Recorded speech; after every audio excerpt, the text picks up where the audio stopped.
Hi guys, my name is Mandy. For those of you that don't know me, I am the general manager at Little Scholars Crash. So up in the main crash that is across the road from Cafe 13.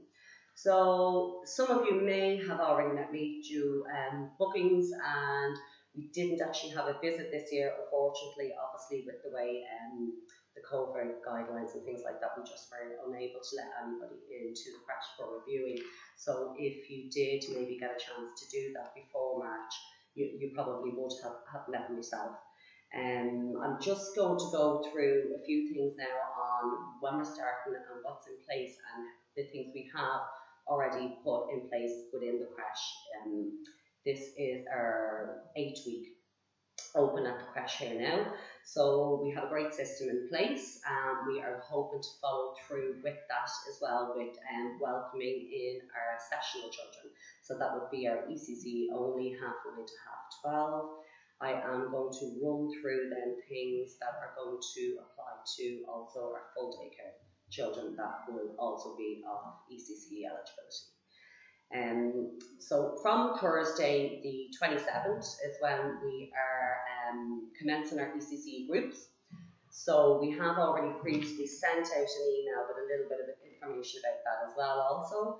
So for the first day, 2 days, we are only going to be bringing children in from 9:30 for 1 hour. So it'll be 9:30 to 10:30 Thursday and Friday. This will apply to our ECC only children that are coming in, and also for any full day care children that wouldn't normally do a Thursday and Friday. They, under normal circumstances going forward, will be coming in for the ECC hours, which will be normally 9:30 to 12:30. But for them 2 days, they would be only coming in for an hour if that does apply to you. If your child attends crash full day care on Thursdays and Fridays anyway, it's not going to affect you. So from the week after them, which will be Monday the 31st of August up until the 4th of September, we are doing our hours from 9:30 to 11:30. And this is to basically settle any children in that are coming in that have never been with us before. They may have never been with inside the crash. Unfortunately, we are unable to allow parents enter the crash at the moment, and children will be taken from collection points, but I will explain that to you now. So for this, even for children that had attended here with ourselves last year, they haven't been here in 6 months. So it's really going to be a process of them even just gradually settling back in and getting used to us again. So, they've got totally out of routine, I'm sure, and they've been at home for the last 6 months. So it's going to be quite difficult for them to settle back in. So we just feel it's in their best interest to do it in a slow measure as we possibly can to get them integrated back into preschool. So we will be doing then different collection points. So we will have then our full day care children. So that is anybody that has been attending over the summer with us so far. They are going to enter through the main front door. So more than likely they are going to be in well before 9:30 anyhow. So that will be then our pods, our 2 pods that we have. We just thought this was the safest solution is when we're setting out pods now, is we are going to keep all our full day care children together in one pod. And then we are going to have then 2 other pods, which is sessional only, which will be the children that are coming in from 9:30 to 12:30. So we feel that is probably the safest option, really, because our full day care kiddies have been back with us for the last 8 weeks. They have been mixing, but they've been in 2 different pods. So from the 27th, we are going to put them 2 pods together. Actually, sorry, from Monday. We're actually going to start moving them in from the 24th, so we will be putting the 2 pods together. So that will be known as our full day care pod. The second 2 pods then are going to be for sessional group. So these then will be a group of 11 with 2 teachers, and then we will have a smaller group of 7 children with 2 teachers as well. Our full day care kids will also have 2 teachers, so there'll be 2 teachers in each pod.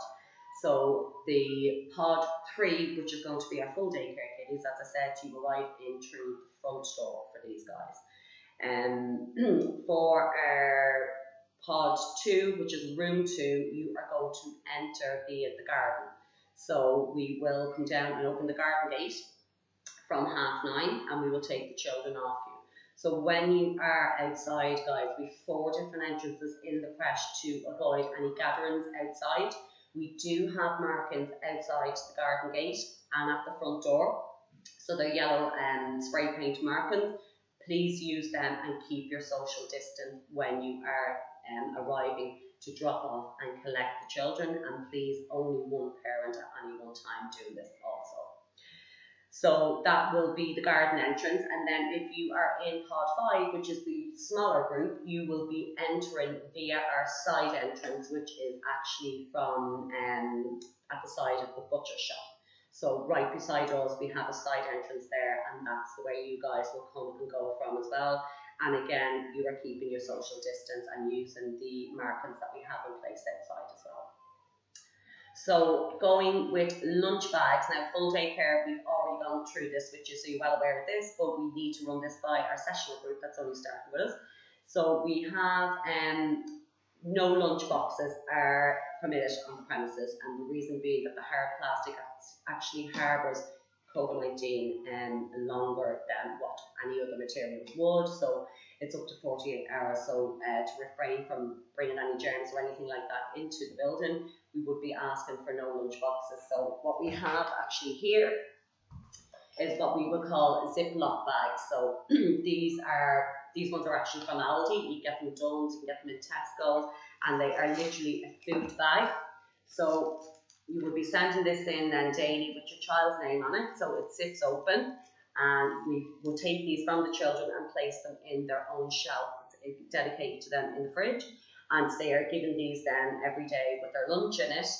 And then when they're finished their lunch, they put whatever they didn't eat or the rubbish goes into this, and they take that home with you for you to dispose of. So that is what we will be asking for everybody to send kids' lunches in as well. We won't be permitting any drink bottles. So the children do not need to bring in their own drink bottles. We have got cups available that are in a through a number system, so everybody will have their own number. We'll have a list of what cup belongs to which child. So there's no need to be bringing that in. So essentially, this is all you're going to be bringing in every day with the child's snack in it. So they normally have their snack in around about 10 or 10:30. So whatever you feel that would be appropriate for your child to eat in around about that time. We do have a healthy eating policy, so we would ask for no crisps or treats or anything like that. So ideally would be like a sandwich and crackers and a piece of fruit, or a yogurt or something like that. So that's efficient enough for lunch. So that would be the lunch bags, and no toys or anything, guys. We can't be letting anyone bring in any toys, so there's no need for them to be bringing anything like that. We're well equipped in here with things like that.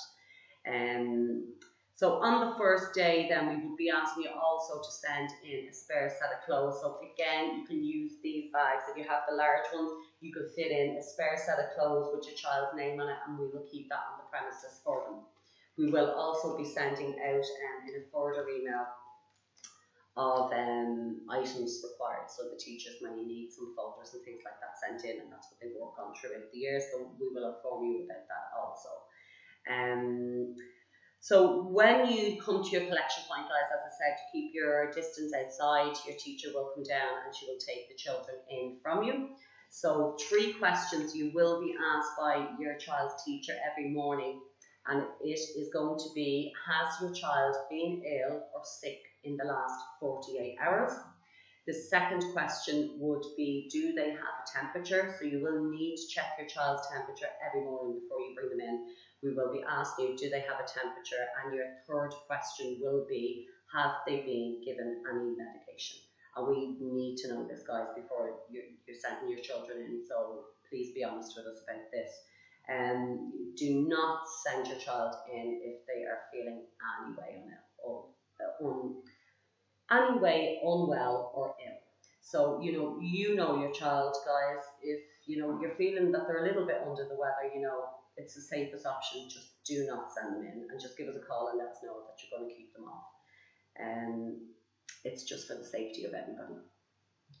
So children cannot attend if anybody travels in your household to any of the red zones. So, you will get a list of them online of countries that are being deemed as green areas that are safe to go to, or the red areas that are not safe to go to.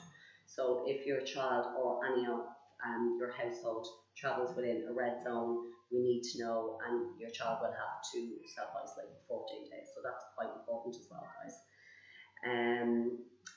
So if we do have what we would say a suspected case, so obviously we'll be monitoring the children as we have been doing over the last few weeks here, and thank God we haven't had to use this protocol, but this is what we have in place.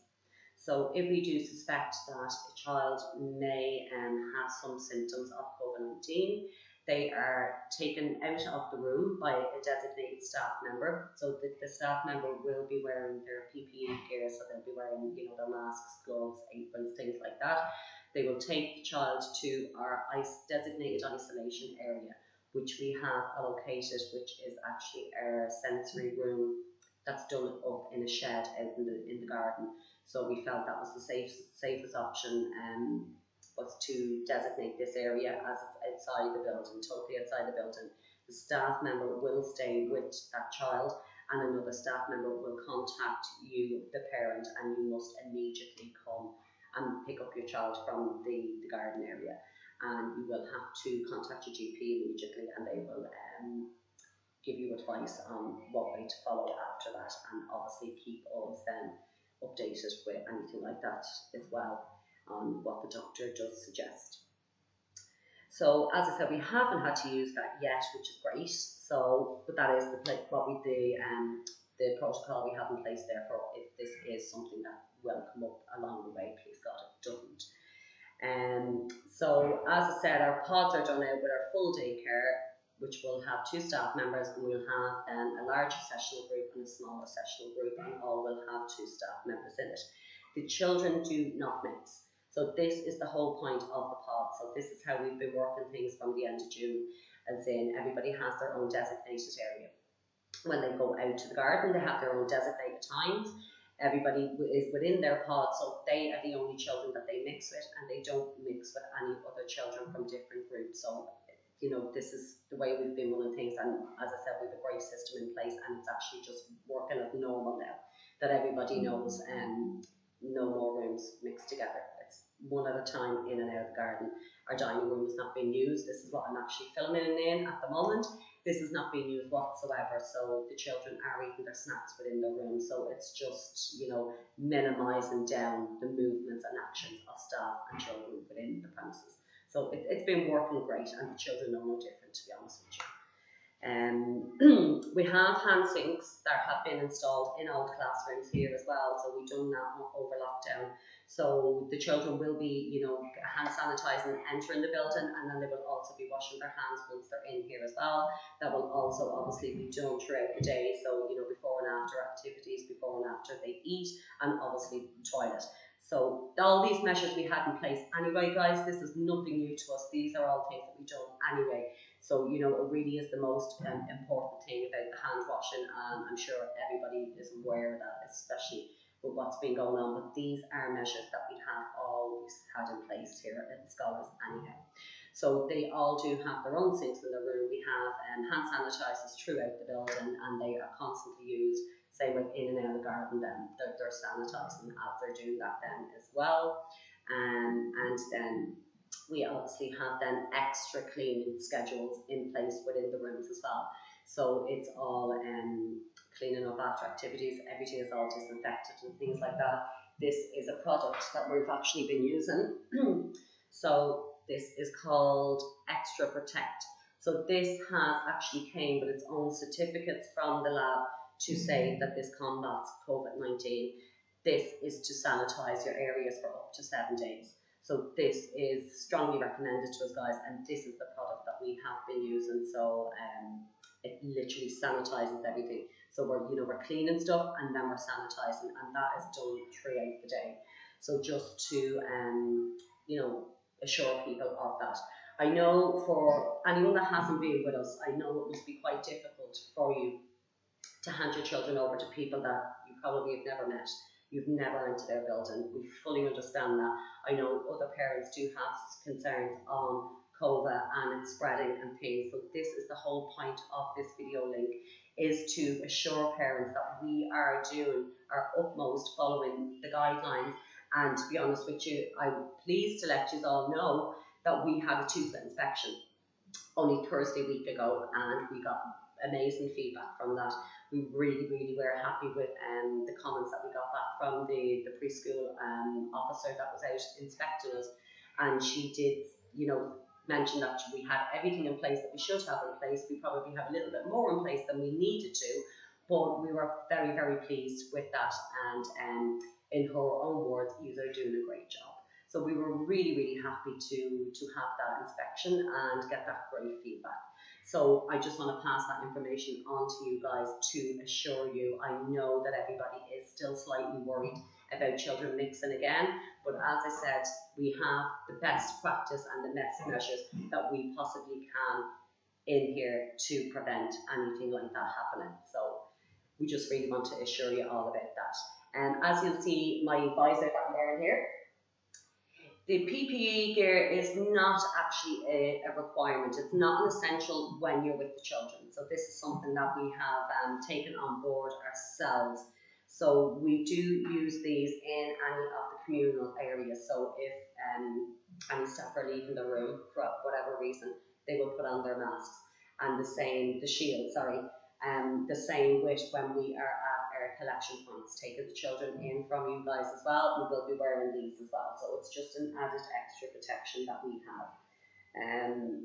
So we will be sending this out by email. I will also then be adding another video link in it as well, which will actually be a tour of the creche. So as I said, for those of you that have never been inside the creche before, it's just to give you a visual look of it, and you can show that to the children as well. So, you know, do start talking to your children, because we've only just got a week and 2 days now before they're actually due to come in with us.